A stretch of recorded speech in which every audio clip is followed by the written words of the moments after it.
Today's episode is titled Stuff I Can't Say Online. Alternate title, Emails I Can't Send. Sabrina Carpenter. I listened to that album. It's one of her older ones, like pre the viral fame of 2024. And it was fine, but like, not my favorite. Bro, did someone just get shot? I don't think so. Maybe the tire just popped, but that like sound was a little weird. Anyway, if you're also wondering why do I have two microphones up here and why am I standing in my home? I am going to talk about something that might be a little tough for at least me. Y'all might love the tea and be like, no, let's just like listen. But for me, I was like, it'd be like a little easier if I could just stand and chat. And then also, I'm going to do something different today on this episode. I'm going to make the first half of it a little chat. And then the second half, we're going to, excuse me, I just burped. We're going to organize my closet for fall and winter. We're going to like swap all the clothes because I should have done that a long time ago, but we're going to do that. So, anyway, back to the two mics situation. I've been trying to play with different audio sources for a while. I've been trying different microphones out, both based on what I think has a better audio quality and also what I have time to do consistently. And I can never tell if they're even working the right way. And my husband's not here at the moment, and he's the tech guy of the two of us. I know cameras, but I don't know audio gear very well. So I think it's working, but I had to use my cheap Bluetooth clip-on mic to hold up the lapel mic because I couldn't find a little schwimmididoodle. Anyway, okay, I'm going to try to do this with as much finesse as I can. You know what little kitten? He's a little kitten. Here's a little spoon for us to get us started. Hi, buddy. All right, so back in the olden days of high school and middle school, my dear friends, Molly and Lauren, sorry, buddy, I'm okay. My dear friends would talk about this show that I need to watch, and it was called a little show called Gilmore Girls. You probably have heard of it. You've probably seen it. And I remember distinctly having a sleepover. I think it was a sleepover at Molly's house. Unsure. Molly, correct me if you listen. Correct me if I'm wrong.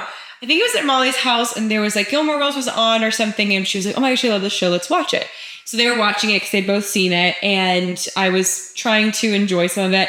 And I was like, they talk so fast. None of that's realistic. It's not how people talk. And I just thought it was like kind of a show about like nothing, but also like, I get it. If you haven't seen a show and you're just dropped into a middle of a season random episode, you might not understand what's happening.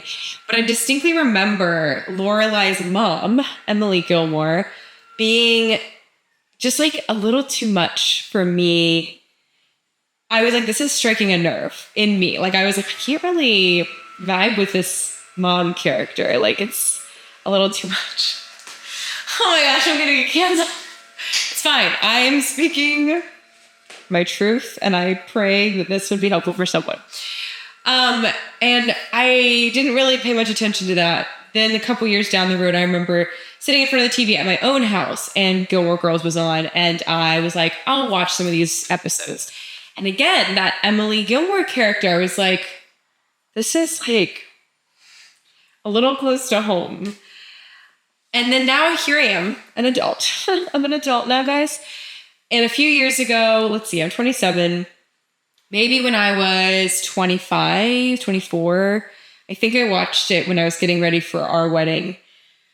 I watched Gilmore Girls thoroughly for the first time, and I cried many times right alongside of Lorelai, specifically with her integrations with Emily Gilmore.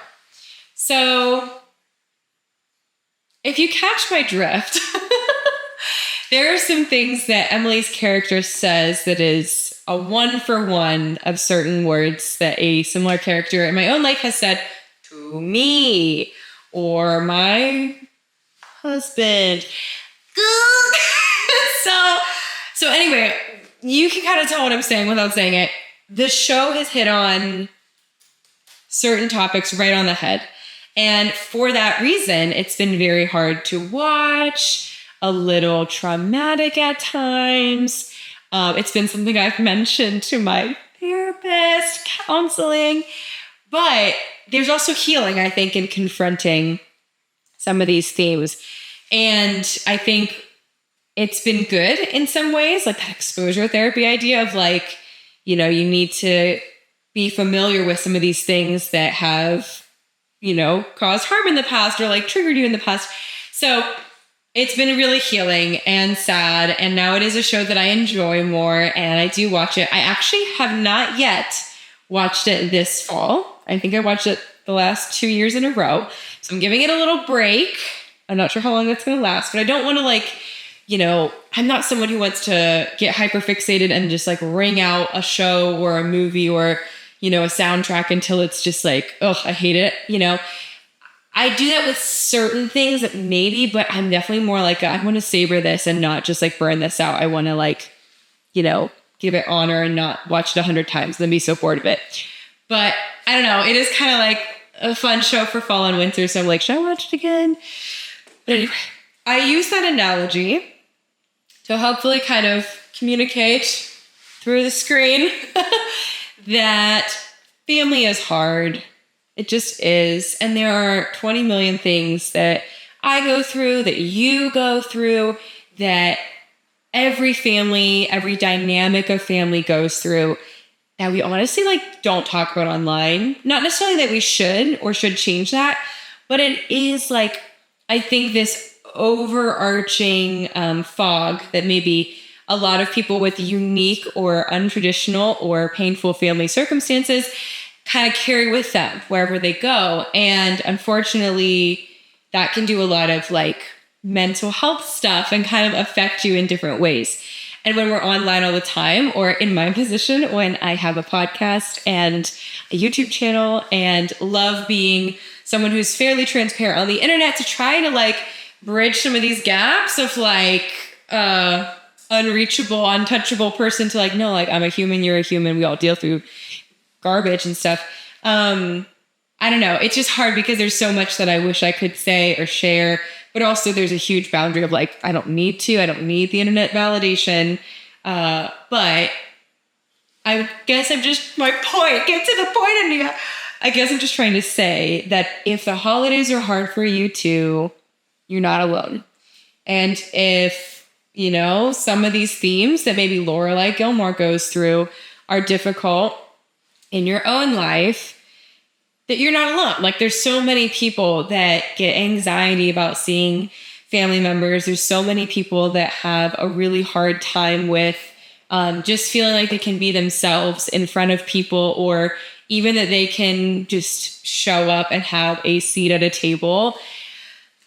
And so from me, from myself, from Ian, from my cats, I wish you peace this holiday season. And I wish that was not the case for you. I hope that your scenario, whatever it may be, takes a little backseat. I hope that God intervenes in a miraculous way, because that's what I've been praying for in my own life, and it's still traumatic. But the good news is we're adults.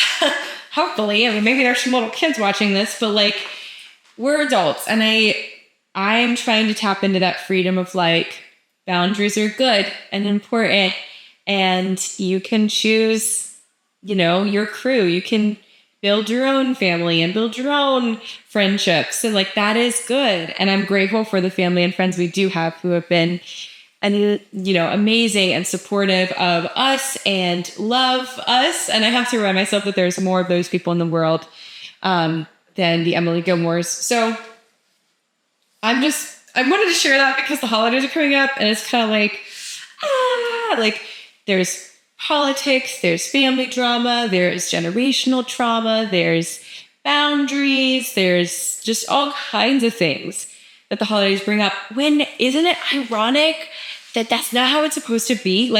Freaking Thanksgiving is about being grateful, and it's I'm having good times while sitting on the table.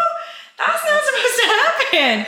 And Christmas is supposed to be about Jesus, like coming to earth, Emmanuel, God with us, miraculous salvation through a miraculous birth. Like that is supposed to be the core of these seasons. So not to get all preacher pastor on you, but isn't it pretty ironic that some of these amazing, beautiful, sacred times of gratitude and celebration and peace on earth unfortunately get this underbelly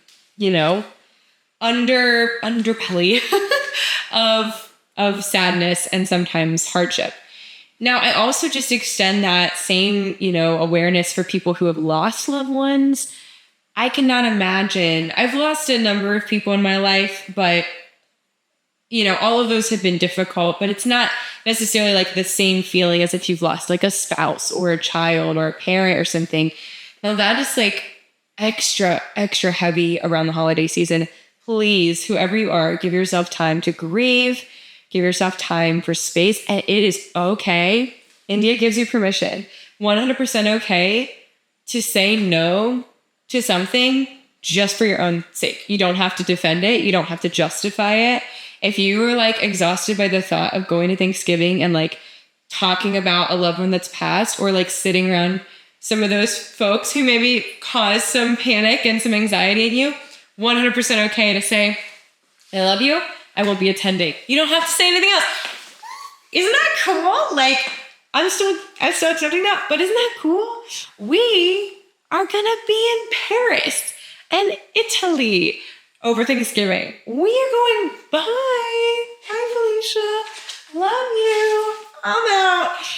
And that's okay. The holidays should be beautiful and fruitful. And whatever that looks like to you, pray about it with the Lord. Seek reconciliation if you want to.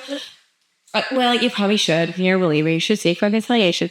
But ultimately, God is not mad at you if you set a boundary. I don't think God is like disappointed if you ask him, the Prince of Peace, to help provide peace in your own life and do what you need to do to protect that. Put that up on a bumper sticker. Put that on Instagram, Rudy. That's my virtual assistant who helps me out. Thanks, Rudy. Anyway, with the holidays approaching, I just wanted to give you that word of encouragement because from someone who identifies as a Lorelai Gilmore, it can be really hard to be around certain people, and a lot of conversations can bring up certain feelings. And it's even like heavy for me to say, because there's so much I'm leaving out, but you can catch my drift. But I just want to extend that because I'm with you. You're not alone. Now, with the holidays coming up, some fun things we can be looking forward to are little ways we can like switch up the season and embrace the crazy, embrace some of these moments, or embrace pockets of peace. I forget who said that. Some like Instagrammers like, find your pocket of peace. And I think it's cute. I think some things we can do. I'm going to give you a couple little tips and then we're going to go flip my closet before the light goes away. I think some things we can do are, nesting and resting into our spaces with intention. And so I feel like, seasonal depression when the sun sets at 4 p.m. Almost who doesn't? Like, I don't understand how people in Alaska live. I went there in November once. The sun never really got above 10 a.m. lighting. So it was just like bizarre. But I don't know. They do it. So for me, I'm like, oh man, that really sucks. I wish I could be in some location where there's more sunlight, especially during the winter months. But I want to be present where I am. And I want to kind of like be grateful, practice peace where I am, and not just constantly wish to escape, right? I think escapism is unfortunately the ADHD brain's version of like, tapping out of reality a little bit and ultimately probably harmful for myself. So what I'm trying to do is just embrace what we do have. So one thing we've been doing, you can kind of see back there along with my dirty dishes, is when the sun goes down, no overhead lights in our house. Like, pretty much zero.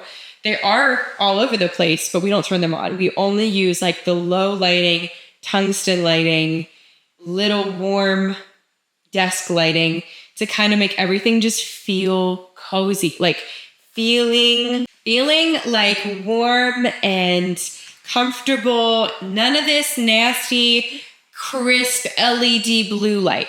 None of it. I even have my blue light glasses on right now, which is why I look like James Potter.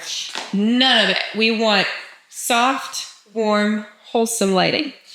And that does something really great for my brain. It also really helps kind of transition the day without it feeling like, oh my gosh, it's pitch black outside. We're going, okay, sun is out. Now these warm lights come on. And now it's just like restful for my brain, for our like functions. You can even just do candlelight after 7 p.m. That's cozy. Eat by candlelight, cook by candlelight. It just feels so warm and delicious.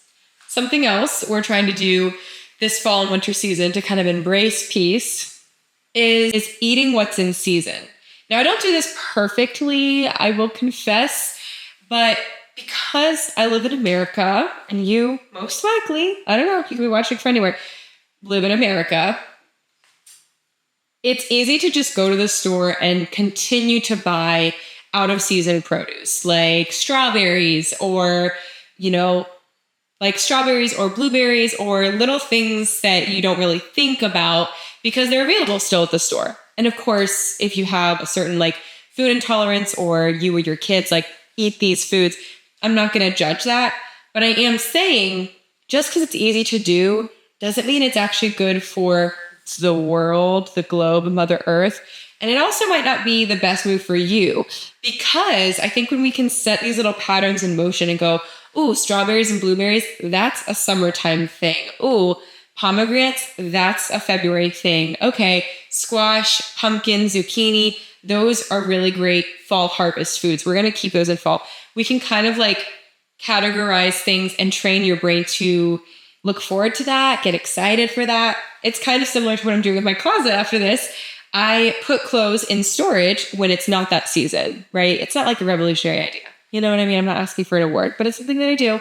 When it's summertime, I have sleeveless shirts, lightweight shirts, sleeveless summer dresses, all that kind of stuff is out and about right in front of me so I can see it and get excited about it. But all my winter sweaters, all my coats, everything heavy goes away in storage, literally in a Tupperware bin. I can't see it, out of sight, out of mind. And then when it becomes time for fall and winter again, I not only feel like I'm shopping my closet, so I feel a little more excited. I see some new colors and fabrics that I haven't seen in about 8 months, but also it like prepares me and gets me excited for dressing up in this season instead of just doing the same old every single time.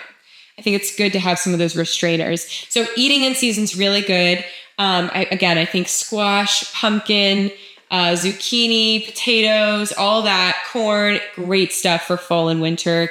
Not really sure what else. If you want to go the extra mile and can stuff and off seasons, like making fresh salsa and pasta sauce in the summer with like fresh tomatoes and then saving that for the winter, be my guest. And someone please teach me how to can. I think that'd be so much fun. All right, so I talked about like atmosphere, like the lighting a little bit, talked about food, talked about clothes. Another thing I want to talk about is hobbies, especially for the fall and winter months. It can be hard to, think about hobbies as they transition because a lot of people have a lot of hobbies in the summer, right? Like you can go cycling and you can go hiking more, you can go swimming, you can do all these things because the weather's nicer. So you just have like so many more options. In the winter, it feels like everyone's kind of inside. So maybe make a list of a couple of hobbies you could do that are outdoors or at least out of the house. Like maybe that's going to a new yoga class or Pilates or going to a cooking class or something. But for me, I'm trying to do more DIY crafts this fall and winter, like candle making. Last year, I made everyone candles for Christmas, which is a lot of fun. So I have all the little ingredients for it. Really easy just to run over to Hobby Lobby, grab some things, come back and make some. Paint by numbers. I am really excited you'll see it on my Instagram soon.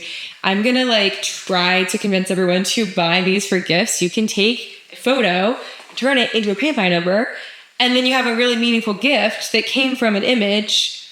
And I'm going to be helping you all buy those this Christmas. So I'm ordering some of my own photos and just going to sit there and paint them. And then it's like a little craft activity, super cute gift idea. So you can do something like that. I love a little show with a little glass of wine and like baking a little recipe. Like last night, I actually made pumpkin cookies while I was watching Sex in the City, which is a little raunchier than I thought. Like I knew it was called Sex in the City, but I thought it was like a little more plot than just Sex and the City. We'll see if I continue it. I don't know. But it's just such a vibe though, putting on like a show with a little candle, little wine, little recipe book in front of you. Chef's kiss, perfect way to kind of like cozy up, but still have a hobby that's not just like parking your butt in front of the TV every single freaking day. Of course, when it does come to media, another thing we can do though is watch shows and movies that are in season. Obviously, you can watch most things any time of year. Christmas is a good example though of like, there are very specific Christmas movies, holiday movies, winter movies to watch. But in the fall and like fall bridge to winter, so many good movies that just make you feel so warm and cozy. A show, Gilmore Girls, would be one great show for fall and winter. Also, like The Crown, it would be a beautiful, watch during the winter time. Some older movies, like When Harry Met Sally, You've Got Mail, Sleepless in Seattle, all good. Miss Congeniality, some good rom-coms in there. There's a couple dramas that are on our list to watch. I have a hard time with the darker movies, like I've said here before, because of like all the lack of color, like everything's a little desaturated. But honestly, we could embrace it. During winter, we could be watching like the Batman series and some of those like more monochrome films. What's the other one we need to watch? I don't know. There's so many we need to watch. But there's also like a couple new movies coming out, like We Live in Time and well, I guess that's the only one I can think of. But you could also just make a list of the movies coming out. Oh, Wicked. Oh my gosh, Wicked. We're going to be seeing Wicked, of course, as a movie. I hope they don't butcher it. Like, that would really, really be terrible. But you can make a list of movies coming out this season and kind of like look forward to that. Try to keep things in season as they're happening so that you feel present and also just like have something to look forward to, especially as it gets more dreary and wintry outside. Okay, so those are my tips. That's why Gilmore Girls is hard for me to watch sometimes. There, I said it. I said it without saying it. But those are so dirty. Do you guys see how dirty these are? I'm sorry if I looked like fuzzy and out of focus this whole time. That's what I had to share with you guys today. Now, if you are a real one and you want to come back for part 2 of this, I'm going to be upstairs doing my closet after this. You're welcome to join. Please watch on YouTube, comment, like, subscribe, smash that button, because honestly, I would love to get monetized by YouTube at some point. I do a lot of work with this show, and I don't see any money from it. So, no, but it's true. I don't make any money from this, but it's fine. I do it for the fun. Yeah, that's right. Anyway, thanks for listening, guys. I wish you the most peaceful holiday season possible. I'll be back soon to share amazing news, hopefully an amazing trip update from Italy, Paris, and Zurich, Switzerland. For now, happy Thanksgiving. I love ya. Bye.